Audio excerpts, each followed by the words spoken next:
Memasuki pasar global.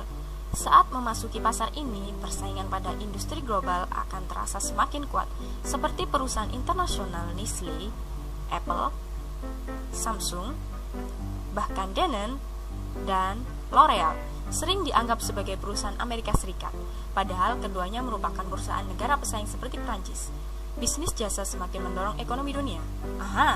Seperti bidang akuntansi, periklanan, perbankan, komunikasi, konstruksi, asuransi, hukum, konsultan manajemen yang sedang mengejar ekspansi global.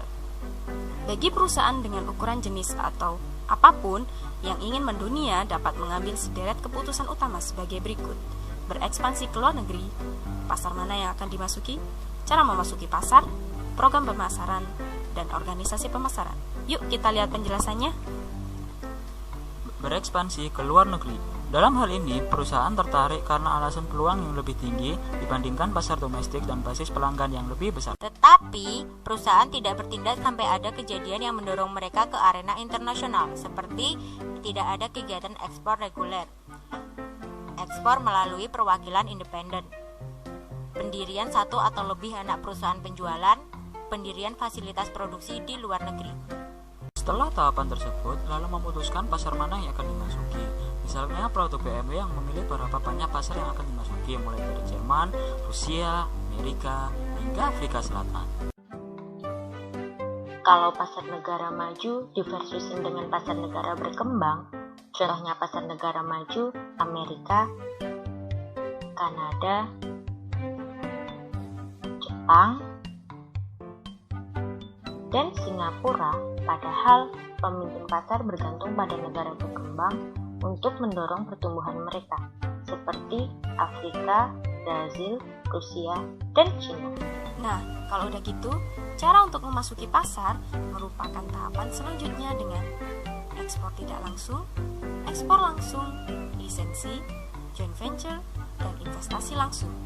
Dengan adanya kelima model tersebut, ditunjang dengan komitmen yang tinggi, maka akan menjanjikan potensi laba yang juga setimpal. Risiko yang harus dihadapi juga harus lebih tinggi. Keputusan pada tahap selanjutnya yaitu memutuskan program pemasaran yang memiliki keunggulan, skala keekonomisan, biaya pemasaran lebih rendah, kekuatan dan cakupan, mengangkat ide barang, dan keseragaman dalam praktik pemasaran. Kelemahannya seperti mengabaikan perbedaan kebutuhan, respon konsumen, pengembangan merek dan produk, lingkungan hukum, lembaga pemasaran, dan prosedur administratif. Nah, setiap produk membutuhkan adaptasi.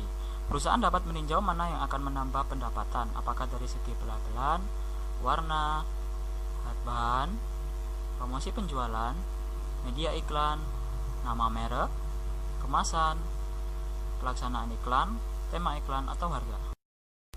Jadi, persepsi konsumen tentang negara asal dapat dijadikan atribut dalam pengambilan keputusan, karena mereka memiliki kepercayaan mengenai produk dari berbagai negara. Untuk yang terakhir, memutuskan organisasi pemasaran.